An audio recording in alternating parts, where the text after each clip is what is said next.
do you regret buying your home? Yes.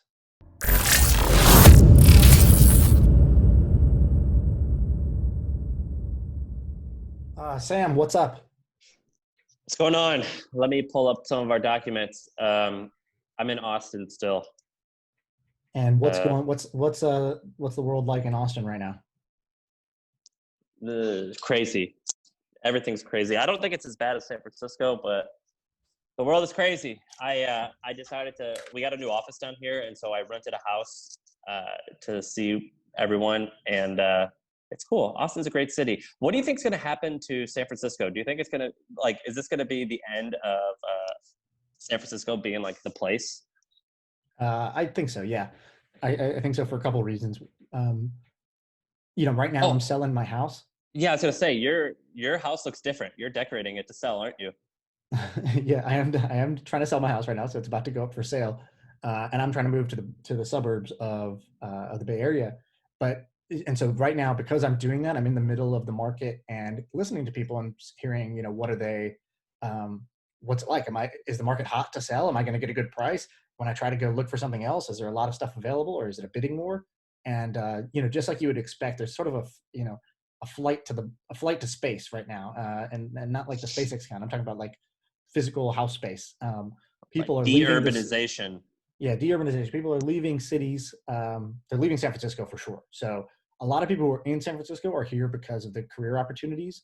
And now that the tech companies are saying, either we are already remote, or we're going remote, or we're way more remote friendly, and you work from home for the sort of foreseeable future, there's basically the extreme premium. I mean, like 1 bedroom for $4,000 a month, 2 bedrooms, $6,000 a month, type of rents to be in the city. And so when a studio condo is $1 million in the city, if you don't have to pay that, you're not going to. And so people want space, people want more affordability, and people want to be away from like a whole bunch of other people from this virus. And so that is driving a lot of people out of the cities. Now, some people say, oh, that's just temporary. Personally, I don't think so. I don't think you can put the genie back in the bottle. Once the companies start letting you be remote, it doesn't matter where you're physically located. Why would you live in a more expensive area? Only if that lifestyle really appeals to you, which it will for like 20-something-year-olds, right, to be in cities. But right now you get the 20-something-year-olds and the 30-something-year-olds, because the 30-something-year-olds are there for their career, and that's going to go away. I feel like I've been in Austin for a week now. I'm going to stay for another week. Maybe I'll stay one more week. Down here, it is definitely happier. Like the way of life is for me and for many others, I understand why you'd be happier here. Dude, my new house, I got a pool. I'm like, a swimming pool. Like, what is this? This is amazing. It makes me happy just looking at a swimming pool. I like it too. My thing though is I miss San Francisco. I want to come back. I do miss a little bit of a struggle. I also miss the people. San Francisco, I hate the people and I love dangerous. The San Francisco has like actual, real problems with crime and homelessness and stuff like that. I don't think anybody wants that in where they're living. And so I think, there's part of it that's the energy of a city. It's like, oh, I love being in New York. I love being in San Francisco. I'm around all these energizing, interesting, ambitious people, a bunch of single people. But then there's just like crime and homelessness and like extreme expenses that put a burden on you. And I think nobody likes that. I almost feel like, and not a real way, but just because I can't think of a better word, a little homeless, where I'm like, well, where the fuck is my place now? Like, where's my, like, right. Because you and I, we're not quite similar. You've done it more than I have, but me to a lesser extent. I've lived in many different cities, and I finally felt like I had a home in San Francisco, and now I'm like, shit. It's way, like, damn, it's way different. And so I'm pretty sad about it, to be honest. Like, I've been like depressed over it. I'm also sad, obviously, about all the other shits going on. Are you seeing unrest and protesting and looting where you live? I'm seeing it because I'm just glued to Twitter, and me too. I'm just scrolling, and I can't believe my eyes. And it is so sad. There's so many different things going on at the same time. And then the shitty part about that to me is that everybody pulls a different meaning away from it. So like, if your bias going in is, if you're racist in one way, you're going to look at this and say, oh man, they're rooting and they're looting and rioting, and this is awful. What did those small business owners do? Why are they getting their stores smashed? And then if you're somebody else and you're looking at this, you're like, dude, people are sick of it. They've hit their breaking point because it's been going on for so long, this police brutality. And I totally understand what's going on. And then other people are looking at it and they're sort of like, hey, what's why are these other malicious groups kind of hijacking the movement and just inciting violence? And, Antifa, or some people believe, Russia, China, whoever it is, who's dropping these pallets of bricks off, trying to bait people into violence. And, some people are just trying to make the world burn. And so there's all these things mixed together. And I think whoever you are, you're going to select the evidence that supports your feeling, and you're just going to get stronger. You're just going to see more evidence towards your view, and it's going to make people more divided. My friend shared something, and it was like 4 circles, and it was like, I'm pissed off about the racism in our country, and Black Lives Matters has a point. I'm pissed off that businesses are getting ruined. This is not the right way to do it. I'm pissed off at the police because I think most of them are good, but a few bad cops ruin shit for everyone. And then I forget the 4th one. And then it was like at the center, all the circles had a little bit of everything. And like, you can be here. I was like, that's how I feel. I'm angry at, it's sad. And so what was the 4th one? What's the 4th circle? I don't know what the 4th one was. Let's see. It was really great though. Did you didn't happen to see this go around? I didn't see that, but no, that explains like exactly how I feel, and how many people feel. And, I think it's really crazy. There's a whole bunch of things that you hear or you learn from these experiences where you're like, oh, that is a sort of a nugget of wisdom or a bit of empathy that I didn't have before.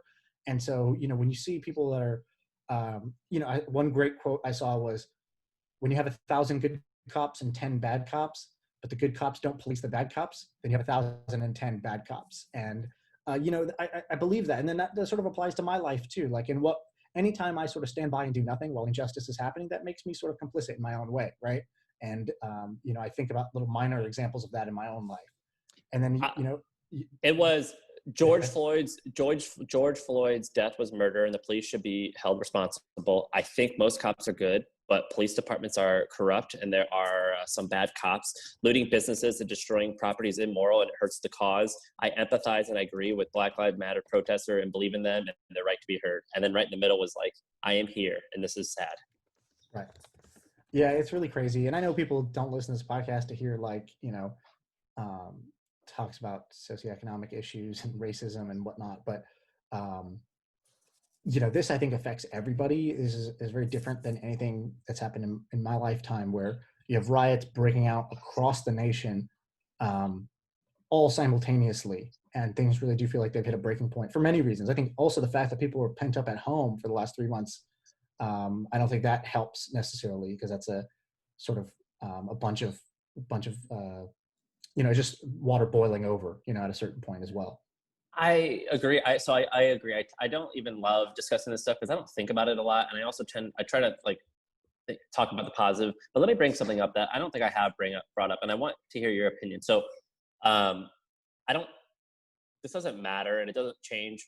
I don't think it should validate or not validate anything I say. So my wife's Black, my family's Black, I'll have Black children. And this was the first time, or half Black or partially Black children. This was the first time that I was at my house with Sarah, my wife. And she broke down. She was like, I don't know how, she's like, I don't know where I fit in on this, because she's a successful Black woman.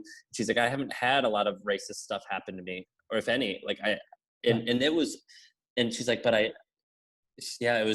was just a total mind fuck, because I'm like, fuck, how am I supposed to, I didn't know what to feel. I was like, I don't know what to do. And it was incredibly exhausting. You're Indian. Do you consider yourself white or not white, or what? Definitely don't consider myself white. And nor does anyone who sees me thinks I'm white. But well, I don't know, how. No, but I get what you mean in the sense of in some ways, do you feel that you're privileged or prejudiced against? I think that's a different way of looking at it. And my sister, I was born in Tulsa, Oklahoma, which is not the most open-minded and racially friendly place. And so my sister, when she was in kindergarten, students would draw a picture of a pig and then write her name on it and cover the pig in mud and brown mud. And then they would give it to the teacher, and the teacher laughed. And my sister always remembers this. She was, 6 years old, and she vividly remembers the teacher sort of looking at this and laughing and saying, no, put it away. But being, involved in it. And I never experienced that. I don't understand that. What's the pig have to do? Is that because just brown, dirty in the mud, that sort of thing. And And, I remember, when she went to my mom and was like, why can't we be white type of thing, where it's like, asking questions as a kid, just trying to understand, why am I different? What does that mean? Why do other people think we're worse than them? That sort of thing. I personally never experienced that because I luckily moved out of Oklahoma when I was really young and went to different places where it was less so, or just got lucky in sort of my experiences around who I was around. But I guess I would say, like, when 9/11 happened, it's not fun to be a brown guy in America, right? Are you any religion? Are you Muslim? No, I'm You're not Hindi religious, but I or would be Hindu? Hindu. Yeah, I would be Hindu, but just that's typically what most Indian people are.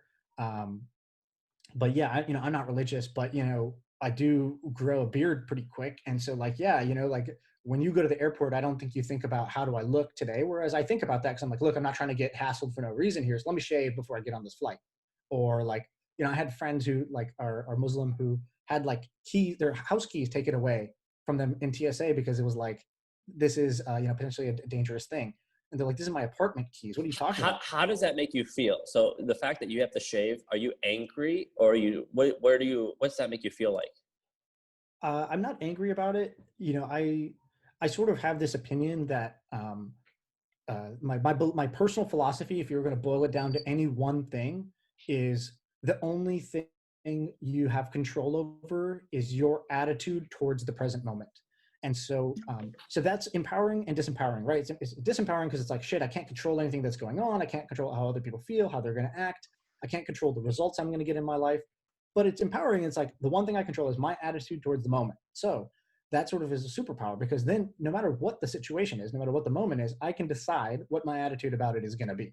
So, for example, when something shitty happens to me, someone says something shitty, or I get that extra sort of, hey, come into this room while I go through TSA clearance, the meaning I put on that is of my choosing. And if I put the meaning of it that, I'm less than, I'm being wronged, um, that doesn't help me. It makes me feel like shit. And so I just decide not to feel that way. But I know that, like, on the grand scheme of things, I get off pretty light. It's very different than never feeling safe, going for a jog in your neighborhood or something like that. I think, there's levels to it. And I haven't experienced those levels where it would be very, very challenging to put a positive meaning on what's going on. Yeah, it's it's just a confusing time because you feel so many different emotions, and some of them are uh, opposite. And I had to, like, talk to the whole company today, which we're small, let's say 20 or 30 people. And I was like, I don't know what to say other than, if you guys, like, ever feel out of place somewhere, like, our company, we're gonna make you feel safe. Like, we'll hire all types of people. We like, and I wasn't sure if that felt like weak or like, oh, like barely anything to be Right. done. But I was like, I don't know how to fucking handle this other than, you're safe here. But Yeah, I think that's the right approach, because it's not about having the answer or the wisdom or the most heartfelt thing and the best speech, but, like, I think it is important, if you're the leader, to show up as a decent human being in that moment and just say, look, I understand. I'm also feeling this crazy mix of emotions. I just want to do my best with this. Anything, we're gonna try to do our best with this. And I think it goes a long way to just be a decent person and try to be present and visible there versus kind of shying away from it, which is what a lot of people do. yeah, it's crazy. And I have a feeling once I have children, my opinion is going to change a lot. Like, or not my opinion, but I think I'll learn a lot. Yeah. Like, having black kids or part black Did, kids, I think maybe I'll see something that I didn't previously see. And one more thing, which we can cut all this out if people tell us later, hey, you shouldn't have talked about this on the pod. But did you watch the Trevor Noah thing that he posted on YouTube or whatever? I did not. I'm typically not a fan of his. I think that a lot of the times the shit he says is the wrong take. So I tend Yeah. to avoid him, but I would watch it if you suggest it. I avoid him because I don't think he's that funny. But I did watch this thing, and he brings up, like, what's going on. He's like, yeah, a lot of people are looking at what's going on and saying, well, this isn't right either, right? Of course, police should not murder citizens. That's wrong. But also rioting and looting and destroying things is also not right. And what his point was, which I think made me better understand what was going on, his point was, like, you got to think about this. What is society? Society is essentially a contract. It is an agreement amongst a group of people of here's what's right and wrong of how we're going to act. Here's the behaviors that are tolerated. Here's the behaviors that are not tolerated. He goes, so what you're seeing is that one side of a contract, if we go into a contract together and you're just breaching your side of the contract regularly and without recourse, and I just see, wow, this guy just keeps breaching his side of the contract, then I also have no desire or incentive to uphold my side of the contract. He goes, you'll see somebody that's homeless and they don't go and just murder necessarily because they're in a bad position. They say, look, these are the rules of the game. I'm losing in the current game, or I have not been able to sort of get to an advantage position in this game, but like I still respect that we're in a game together and there are rules of this game. He goes, what you're seeing now is that a group of people, black people in America, feel like the contract has just been breached over and over and over again, where they're unnecessary and unjust violence against us. And so now we're going to breach the contract too, and we're going to sort of make it very known what it feels like when the contract is being breached for apparently no reason, and it doesn't seem like a positive thing. And so that made me look at, when somebody is either protesting, whether it's peacefully or not peacefully, when somebody's rioting and they're creating a sort of unsafe environment for all, it's sort of, I don't know, it sort of explained to me why somebody would behave that way. It's because if you feel like the other party's just terminally breached the contract and that there's no recourse, then it's like, I'm going to terminally breach the contract and we'll see how it feels. And now both sides feel what it's like when the societal contract gets totally breached. And let's I see definitely if that gets feel your it. attention. I feel it. I feel it definitely feels like almost like the end of the world a little bit. It's like it's like a small, it's like in the same way having a new puppy is just like a small taste of having a baby. It's like, that's how I feel right now. Like, I'm like, if like the world, if like everything that I believed in is going to come to an end, it's going to like a little like this. Right. And, for every sad story, there's also an inspiring story where people are, waking up the next day and going and cleaning up the city and people standing together. And, I think there's a lot of really positive things going on too. And I think that's the, that's the, I don't know, silver lining, or that's the other side of the coin here where is progress being made. And there's this guy, he's a listener. I actually forget his name. I think his name is Zach. I told you about him. He's from Utah. He called me he calls me like every week. He's like, hey, you gonna come to Utah now? You gonna come to, does he call you? You know what I'm talking about? No, please don't call me. He calls me every week, and he called me like a Sunday ago when all this Corona thing was going, like it was like bad Corona, and I had just gotten some bad news, and he called me. I was like, quit fucking calling me, or like I lost my temper with him. So first of all, if you're a listening guy, I forget your name, but my apologies. You just caught me at a bad time. He just kept fucking calling me, and I was so angry about the world. And so anyway, he was calling me about coming to Utah. I'm like, maybe I need to get out to Utah right now. So if you're listening, guy, maybe I'll take you up on that offer right now. I need to get the fuck out of. I feel like I'm afraid to be around the world at the moment. So maybe I'll go out there. Let me ask you a question real quick, and then we could talk about business if you want, or we don't have to. You bought your house. So your house is in a. You could say where you live if you want, but we'll say it's a nice neighborhood that still has some issues in San Francisco. It's like I would say it's one of the less nice neighborhoods of San Francisco overall. But it's still desirable because Sure. It's like in a hipster area. Right. Do you regret buying your home? Yes. Do you can you want to say what your rent is at your new house or not? Yeah, sure. So the new house rent is $7,000 a month. And was that less than your mortgage? Yeah, it's less overall because with a house you have, property tax, you have your mortgage, and then you have like, sort of the house maintenance issues that come up over time that, are just miscellaneous things. Do you think you'll make any money? A little bit less, but similar. You think you're going to make any money off of this deal? Not really. And that's, because selling a house has a lot of fees. So like, when you buy a house, if you want to sell it the next day, you basically need to sell it for 5% more just with the broker fees. And then there's like the transfer tax. And then there's, all the staging costs. It's going to cost us $15,000 to stage the place and fix up the paint and the, little scuffs and scratches that we've had along the way. And then, we didn't take care of the lawn as good as we should have. So we got to get a landscaper. So there's all these costs to selling. So is it going to come out that you broke even and you lived for free, or is it going to come out that you just lived for acre or whatever the monthly...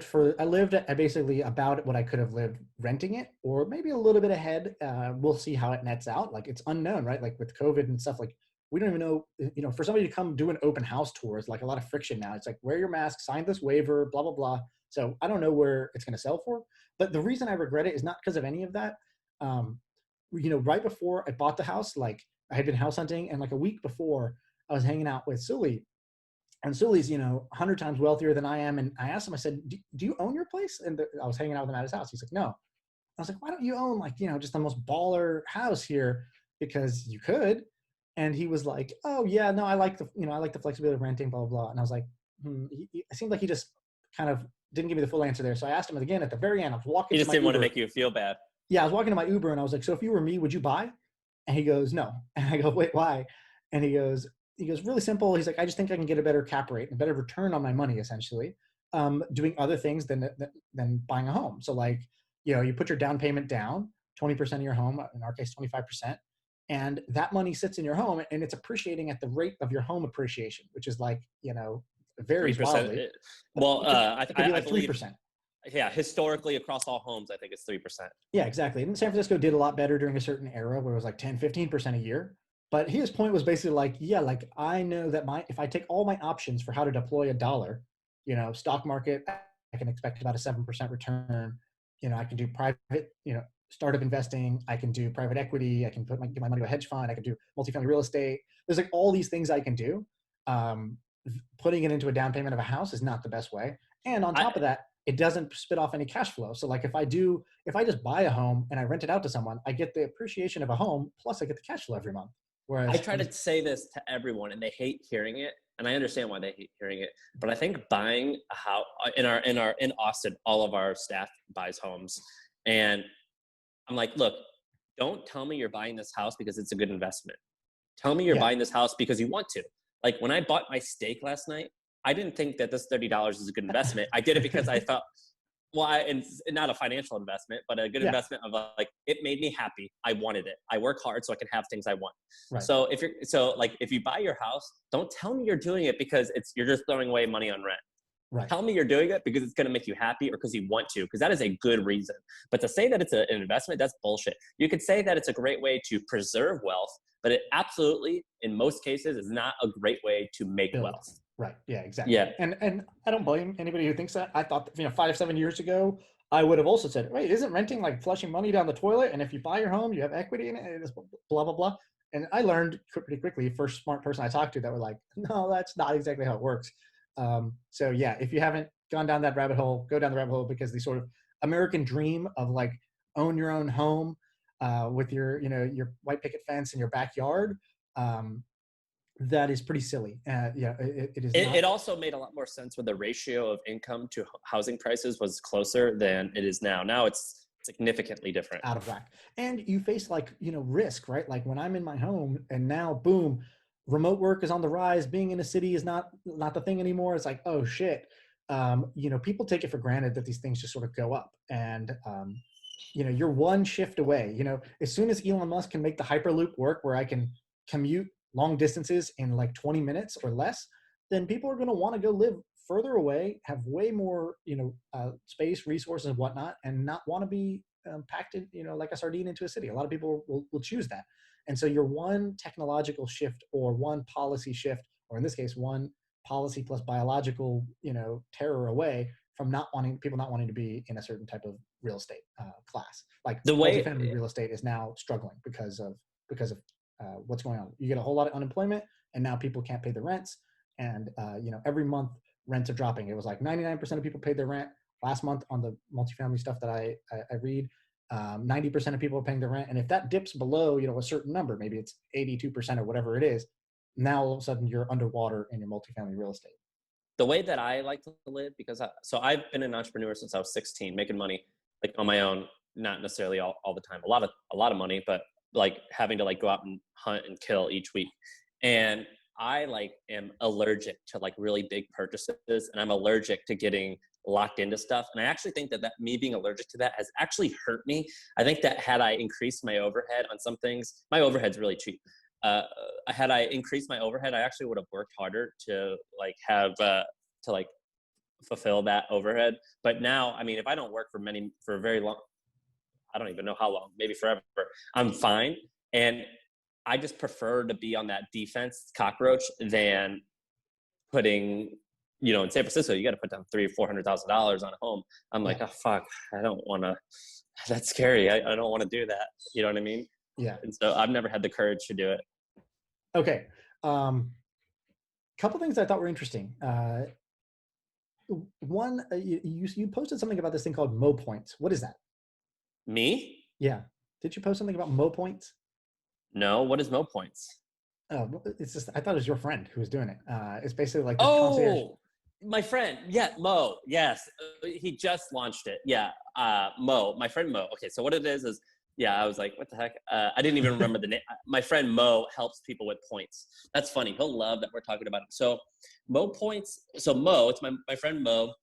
Him and Ramon grew up together in Mo's from Afghanistan by way of where's Ramon from Netherlands, and then moved here. And they used to have a business. It's shut down now, so I can talk about it. Where they would buy and sell airline points, and he became an expert on how to maximize points. And so I'm getting into this now. And so, for example, if there's all these ways that you can, like, if you're spending money on advertising, on this, on that, you can maximize your points and fly for free forever, for years. Right. And so he would teach me how to do it myself. And I was like, Mo, turn this into a course. And so that's what it is. Let's pip them out though. Is it mopoints.com? Mopoints.com. Yeah, I checked it out because I was pretty interested in this. Like, in the same way that you want like a tax guy to help you save money on the back end, whenever you do like pretty significant credit card spending, and a lot of times if you own your own business, you can rack up a lot of spending on credit cards. I hate going and figuring this stuff out. I just feel like it's a waste of my brain and it's a waste of my time to go like optimize my spending and buy points so I can travel free and book all this stuff. But I like know it's valuable. And so I was hoping to get like, what's the shortcut? What's the like, either you do it for me or like, what's the 80-20? Give me the few things I can do that will give me the highest return on my time and effort. Because I know I'm sort of wasting this opportunity and I don't want to go become an expert in this stuff. But if you're an expert, fantastic. So I signed up for it. Oh, great. I'll make sure he knows. So, points are interesting. I just got into them recently. So I earn maybe 300,000 to 400,000 points a month. And that translates to 1% of that in cash value. So if I spent $1 million a year on through my credit card, which sounds like a lot if you're just an individual, and that is a lot if you're an individual, but if you're a business, that's nothing. I get $100,000 cash back. Now, here's the cool thing. That cash back, in most cases, is tax-free. Interesting. So if you live in San Francisco, that's the equivalent of getting a salary of 180 grand or that's or a full-time job. Yeah. And so it's great. And so I've actually met some entrepreneurs who earn, I think you can get up to $360,000. Some accountant's going to like tweet at me and say I got it wrong, but I'm almost positive, and it's controversial. I'm almost positive you can get up to $350,000 in cash back. And so I know this one lady who's got this flower company, and she gets $350,000 in cash back income a year. Yeah, that's great. I have a friend who he basically negotiated with his investors. He's like, I'd like to pay the AWS bill for my company on my personal credit card. And so he earned like whatever Amex, double black, platinum, gold, whatever it is, like the highest tier for life, because they were spending like, $3 million a month on AWS or something crazy. And so like, he's like, oh, if I ever want to fly, I fly first class now. I get like free Equinox, I get free this, I get free that, because that's the perks of like the highest tier of Amex. And he's like, yeah, I got lifetime because during my company, I just asked, can I just put this on this card and keep that, tied to my name? And they did it. And so that's what Mo's trying to do. Now it's just like a course in hand-to-hand combat, like consultation, where he's trying to help people. But that is kind of interesting to like log into a portal or like technology, and it does it for you. That is pretty amazing. And your transaction fee is either upfront fee or you skim a little. That is incredibly interesting. I like it. Okay, so I have another random idea I want to talk about. So I have a friend, shout out to my friend Mike, who he went to Duke where I went to school. He was Duke's best football player at the time. Like he was like, I think he led the nation in tackles or something like that. So he's an amazing linebacker, he's a football player. He's a little undersized, but he gets drafted or he gets a tryout with a couple teams. And he ended up getting cut after a year, I think, from the Indianapolis Colts. And that was sort of like the end of his football career. But he built a ton of connections and still has connections with athletes in the NBA and NFL. So I was talking to him about it, and I was like, what problems do these guys have? What stuff are they trying to do? Because these are often a class of people who have a lot of money, have specific problems to like people with money, fame, and specific lifestyle. What are some ideas that problems that they have that I've just never seen, but I could solve because I understand them. And so one of the things he had mentioned, not even as a problem, but I was like asking how they did it, was every athlete, or I shouldn't say every, many athletes start their own foundation or charity. You've probably seen this, like, random wide receiver. It's not just like the top of the top. It's like random wide receiver. Yeah, I have a foundation back in my city. It's for kids who blah, blah, blah. Kids and books. It's for Dustin Poirier, one of my favorite fighters, has one.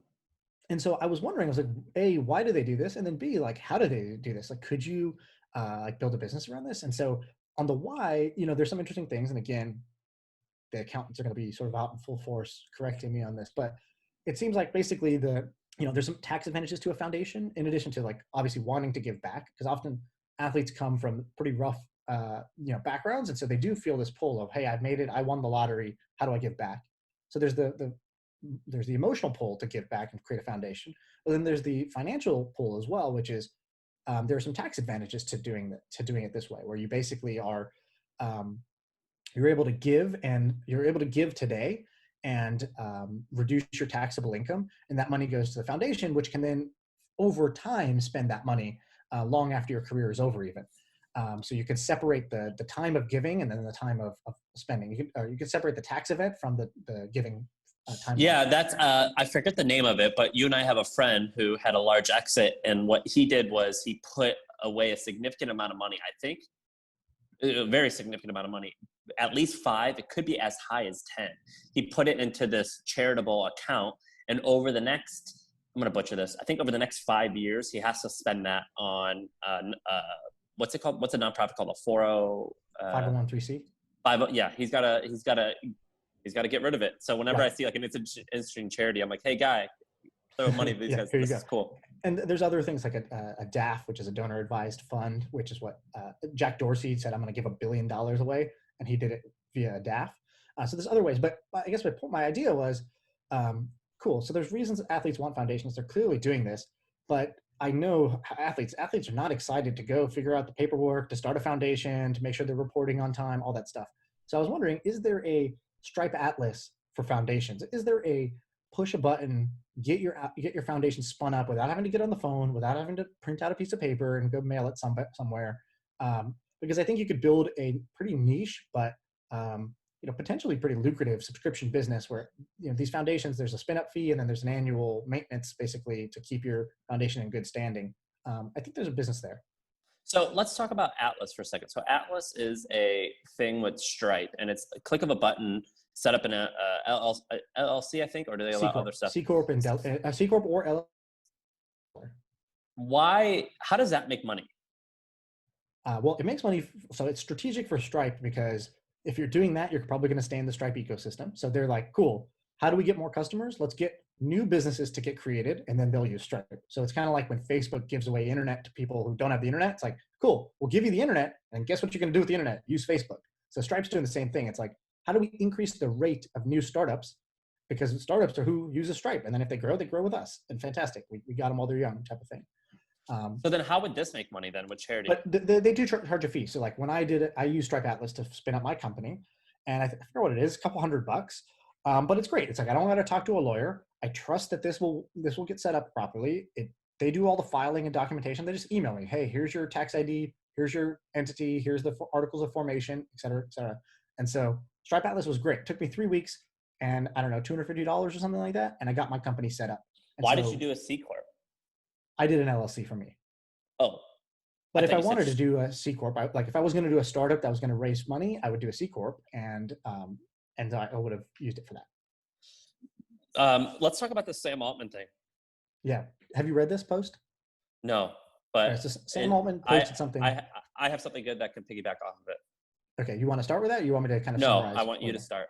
All right. So Sam Altman, who's the guy who runs Y Combinator, or doesn't run it anymore actually, but he was the president of Y Combinator and kind of one of the, more well-known guys in Silicon Valley. He put up this blog post called Idea Generation. And he said, one of the most common questions I get is how do you get ideas for new startups? A lot of people want to do startups, but they don't quite know the idea or they don't have a lot of conviction in it. And he says something interesting. He goes, YC once tried an experiment to fund people who we thought would be good founders, but with no ideas. He goes, and I think every company in this no idea track failed. And it turns out that founders have a lot of ideas about everything. like great founders actually have a lot of ideas. And if you have a founder who can't think of an idea, they probably shouldn't be a founder. It's kind of his takeaway. But then he starts to explain, all right, so how do you get ideas for startups? So he says, thing number one, you want to be in the right environment. So you want to be around the right kind of people. So he said, who are the right kind of people? He goes, you want to be around people who can have a good feel for the future. They will entertain improbable plans. They're optimistic and they're smart in a creative way. And he says they have high idea flux, which is, pretty good for our podcast. Like I consider both of us idea machines.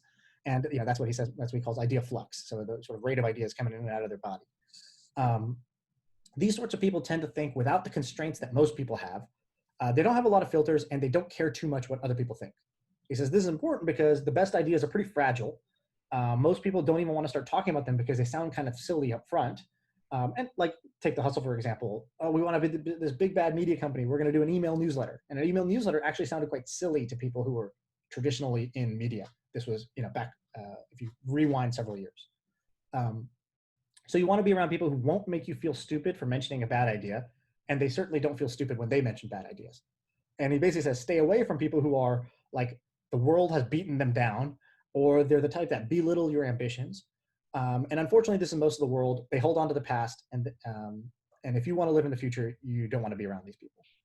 And then he says, okay, so here's the sort of next thing that would help you get good ideas. So first is be around those types of people. The second is identify a tectonic shift that's happening right now. How is the world changing in some fundamental way? Can you identify the leading edge of that change and the opportunity that unlocks it? For example, mobile phone comes out in 2007, 2008, and then you get all these companies like Snapchat, Uber, Airbnb, et cetera, that were launched in that time on top of that like core fundamental shift.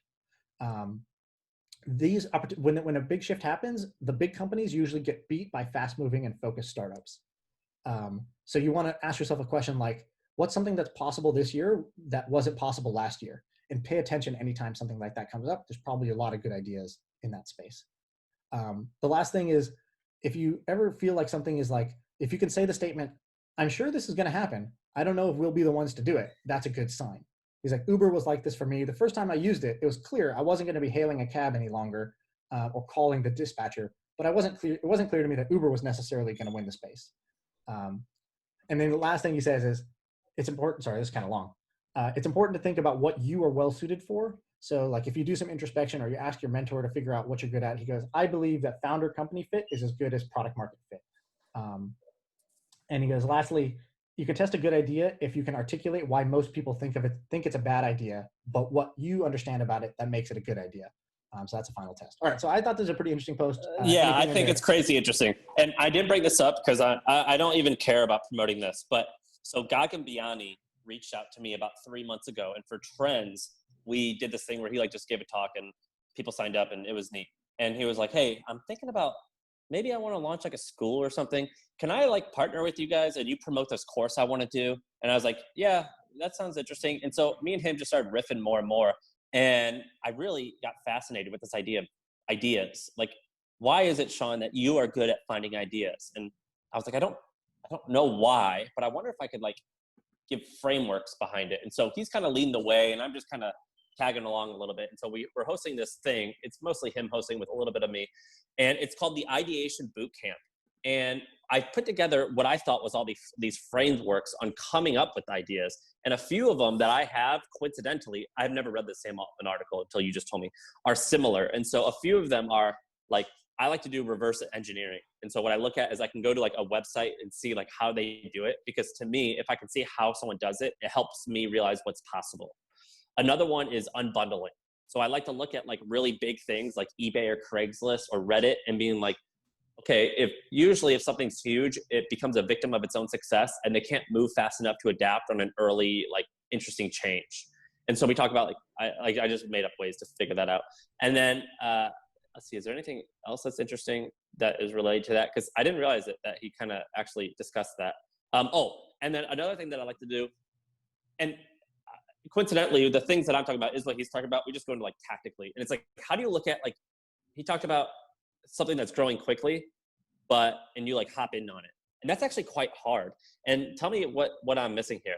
The things that I really love to do is I like to look at forums and comments and article comments and user reviews for apps on iTunes to hear like what about how are people using this shit that's like makes them love something or makes them hate something. And that's what I use to come up with ideas. So what Sam Altman said was get something that's growing quickly early on that like you think is going to be the future. How else do you discover those? So there's two ways. So one is you discover a platform that's growing really fast and you go on top of it. I'll give you a perfect example of this. Zoom is growing like fucking crazy right now. I think it went from like 10 million users to over like 250 million users during just the COVID crisis. You know, my mom and my auntie use Zoom now because that's how we celebrate birthdays during COVID. And they, you know, Zoom used to be this enterprise thing. So Zoom's growing like crazy. I have this friend, Victor, I don't even remember if I mentioned this on the podcast, but he created this thing called Zoom URL, basically zmurl.com. And it's basically Eventbrite for Zoom. So he noticed the problem of like, hey, cool, everyone's using Zoom to meet up, but Zoom's like kind of invite and like, you know, the sort of like splash that page doesn't exist. So there's not a cool way to like make an invite for a Zoom event. You just send this ugly link and you say, join this Zoom. That's where we're going to do this conference or this birthday or this whatever. And so he just made a really pretty auto generator. You put in your Zoom link and then you can upload a photo, you can put the details, blah, blah, blah, and you make this little landing page for your event.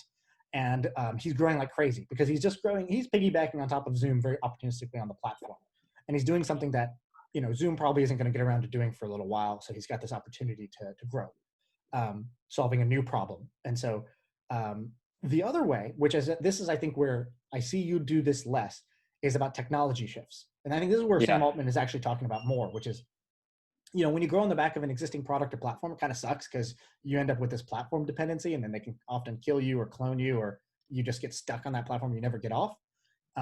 Whereas technology shifts like, oh shit, we couldn't do this before, but now machine learning is good enough that this is now possible. Or for example, my friend told me about these little NFC stickers. Do you know what that is? Near field communication. So basically I bought these on Amazon. They're like these tiny little stickers that cost like, you know, 10 cents each or something like that. And if you get these in bulk, they're very, very cheap. And you just program them so that like, if somebody just moves their phone into this thing, it taps this thing, it's like Apple Pay, it will fire something open on their phone. It can open up a website, it can open up whatever. And I'm like, dude, this is great for marketing. Like I should just put these on products, or, you know, this could be in my shoes. It could just say, is this a real Jordan or is this a fake? These little things can be embedded everywhere because the cost has come down and the reliability has come up, and the core platforms like iPhone and Android now, you know, by default will react to these NFC things just like they do QR codes. So there's like, so technology shifts is, I think, the one that most people don't understand because they don't have technical literacy. So they don't know what's going on, and they don't know when something before that was impossible is now possible because it was like actually just a subtle shift over time where the cost of this chip has dropped. And now it's really economical to do something that before that would have been ridiculous. Or now the chip is small, it used to be so big. So how do you identify those? So for example, I have a meeting every week with my former CTO for my startup because he lives in that like bleeding edge of technology. And I have an hour a week that it's called the cool shit hour. It's on our calendar. And he just shows me cool shit. And I just told him, look, when we're usually in meetings, I talk 90% of the time, you talk 10% because I'm the kind of talker sales guy. But in this meeting, you're going to talk 90, I'm going to talk 10. And the cool shit hour is just you demoing to me cool shit that I don't know about because I don't understand cryptocurrency the way you do. I don't understand VR, AR the way you do. I don't know about these other technological shifts that are going on. So we've been doing this for a month now, and it's fucking awesome. I basically got a front row seat at this. And all I had to do was just ask a smart guy who is in that world. But the more generic way of doing that is just to hang out with those guys. So again, it's sort of like what this post was about. It's like who you hang out with ends up being what's in front of your eyes. And so we hang out with a bunch of business people that figure out different ways to make money. So for us, how do you make money? It's just a question of which way do you want to make money? I know 100 paths. And I have 5 examples of each of those 100 paths. I have 500 different examples of how to make money. I just got to choose one that fits me. Whereas people who are in the world of technology, they don't really know exactly how to make money, but they can tell you 100 interesting things with technology. And so sometimes you got to hang out with them and eat lunch with them, 3 times a week so that you're hearing those things. Put yourself in that position. Yeah. It's like you just got to hang out like in the fringes. And I think that like great places to hang out in the fringes are Reddit, Hacker News, just like Telegram the way groups. And I guess you're helping me finalize the one slideshow I have to do, which is you have to look at user behavior and you have to find this fringe behavior that's growing quickly. Right. You know, a couple podcasts ago, I went off on this random tangent about DeFi, decentralized finance. And Yeah. it was just like, you know, I'm speaking gibberish and I don't even know what the fuck I'm talking about, but it's because I discovered this fringe where I saw all this activity happening. I was like, whoa, whoa, whoa, I don't even understand this, but I know enough to know that this is unusual and this is a phenomenon and I need to know more. And so like, boom, save that I pinned that tab open in my brain and I'm like, come back to this. You got to know more about this. This is unusual. This is new. This is interesting. Well, I think that's what you have to do when you have ideas, which is you have to actually steal from a lot of different places. So you like take like, I don't know, like, wow, at a restaurant, I could order like, I only have to pay for what I order or something. Or I don't fucking know. Like, I'll give like, you an example. With Uber, like I don't actually have to I don't have to own the cabs. You know what I mean? I'll give you an example. So 2 ideas, if you do a little idea sex with them. So cloud kitchens, we've talked about that in the podcast before. So creating a virtual restaurant, selling on top of Postmates, Uber Eats, et cetera. And then in the world of e-commerce, I was thinking about upsells. Upsells is, you know, obviously critical to e-commerce. It's like you're buying one thing. It's like, hey, do you want fries with that? Right? Hey, do you want this extra thing? And it increases the order value by 20%, 30%, 40%, whatever it is. Upsells are critical in e-commerce. In the world of food delivery, they basically don't exist. So I was thinking, like, how many times if we were ordering, you know, Chinese food or Mexican food or whatever through some restaurant, why doesn't Uber Eats just do you know, sort of have a cloud dessert company that's always just like, do you want to add some ice cream on top of that? Or, hey, we just made brownies, whatever. And like, I bet they can increase the cart size and it shouldn't be another restaurant. It should be a upsell across all orders of all restaurants that day. And so like, I don't know, you can sort of mishmash ideas. If you see something that's interesting or critical in one area and another area, they don't do it.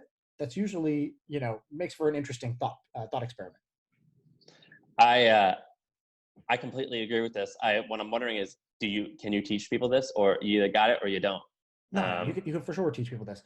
Yeah, I would love to say you either got it or you don't. That would make me feel awesome because like I got it and other people don't. But the reality is I didn't have it and now I do. And I know exactly what I did to get there.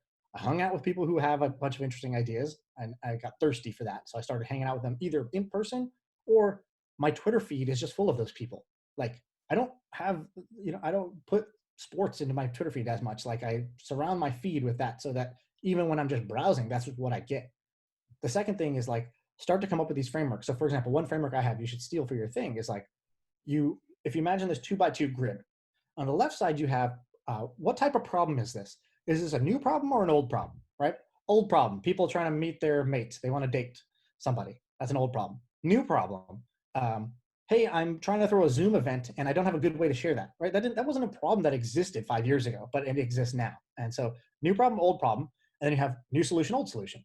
So it's like, cool, old solutions to things can be applied to new problems. So that's what the Zoom URL thing is. He's taking an old solution like Eventbrite or Splash That or like these proven methods. He's just saying, cool, I can specialize and tailor that to this new problem, which is Zoom events rather than in-person events.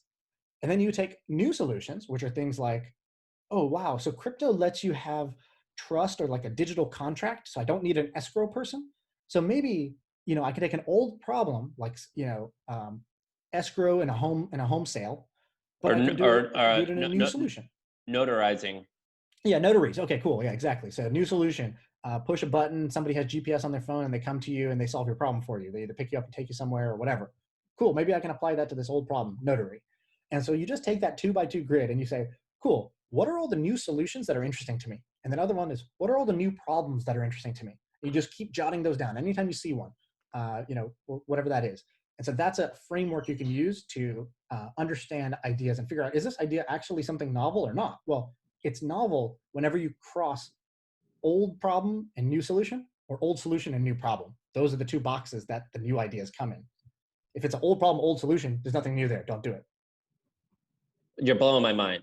Yeah. I'm listening. No, I don't understand how you come up with these, like you think in like, you know how people used to say Obama talks in like quotes, like he just has these one-liners that are like really great. You talk in frameworks.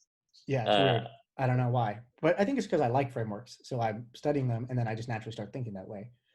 Another way to practice this, if you want to become an idea person, is like James Altucher shared this, but he was like, every day I write down 10 ideas. It doesn't have to be good, bad. It's just a daily practice of idea generation.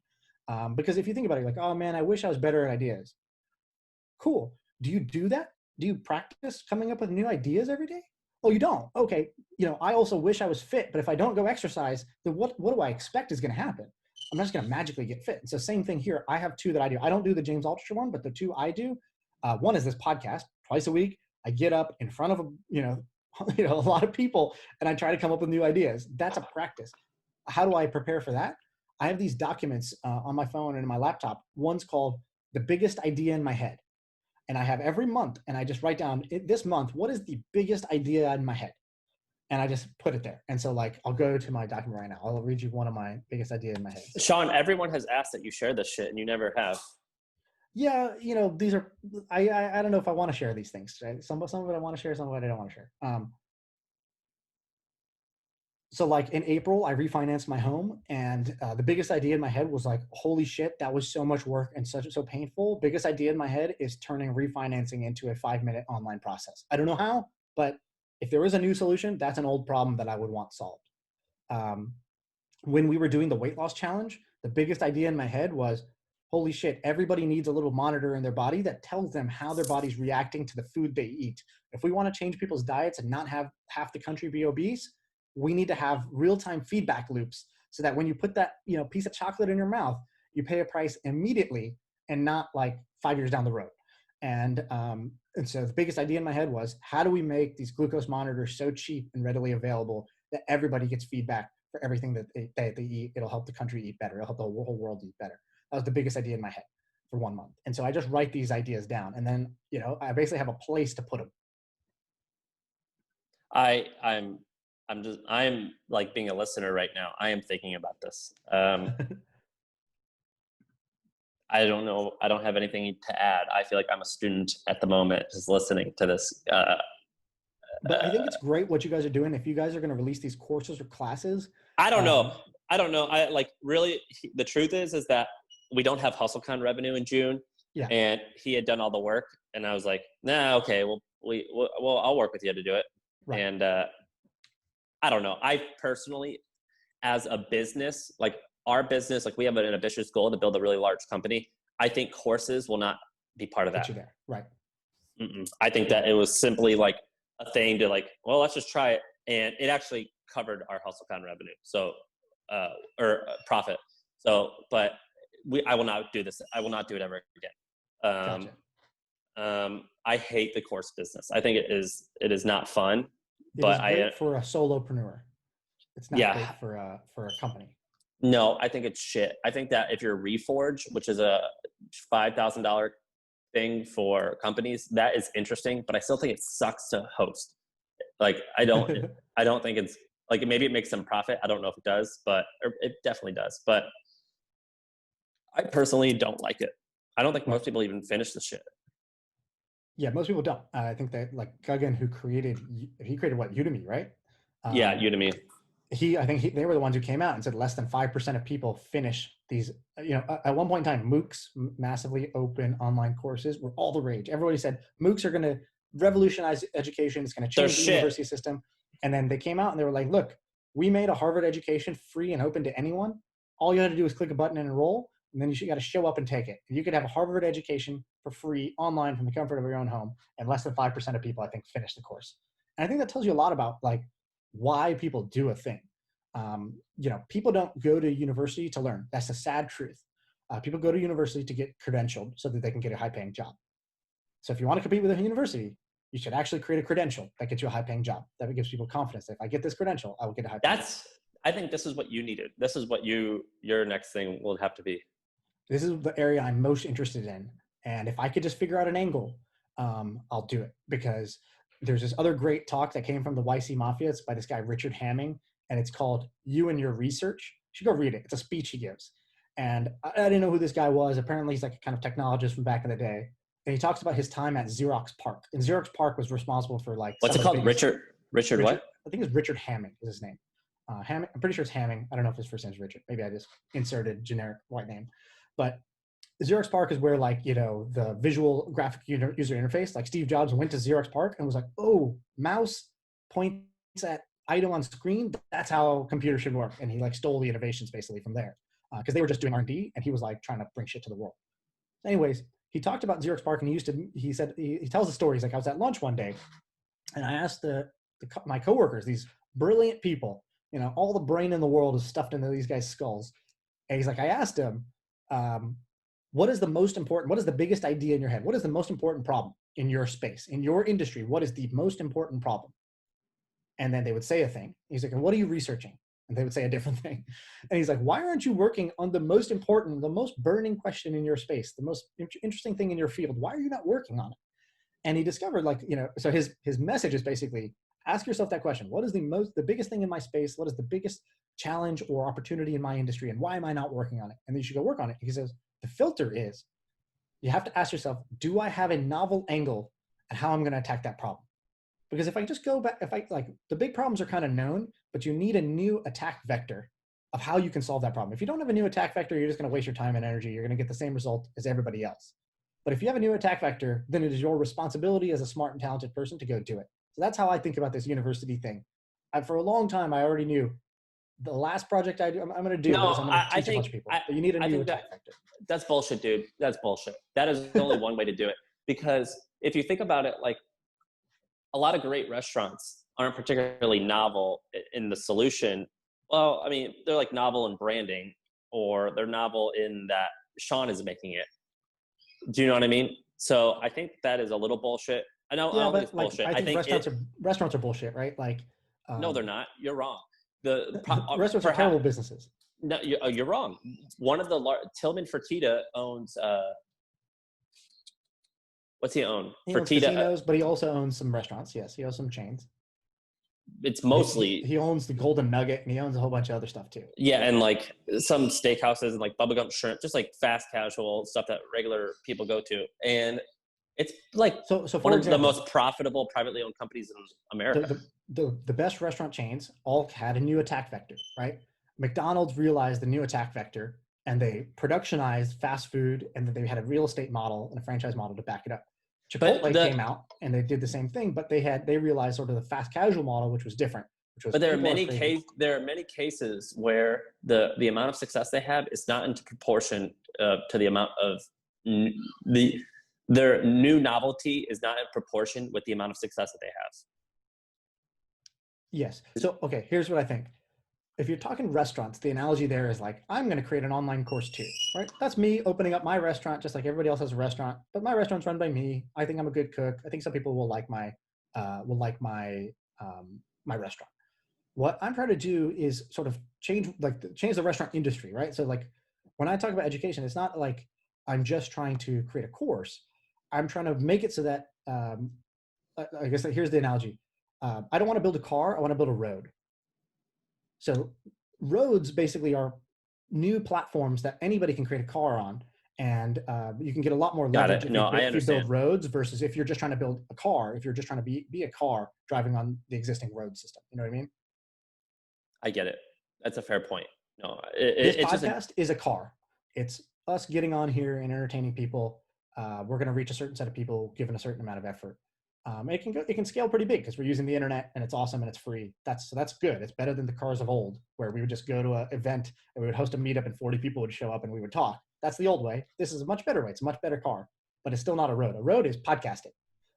If you create something like podcasting, boom, you've really changed the world. And that's more exciting to me. I get it. We're on the same page there on that one. I think we had an interesting podcast. I'll be interested to see if people like it or not.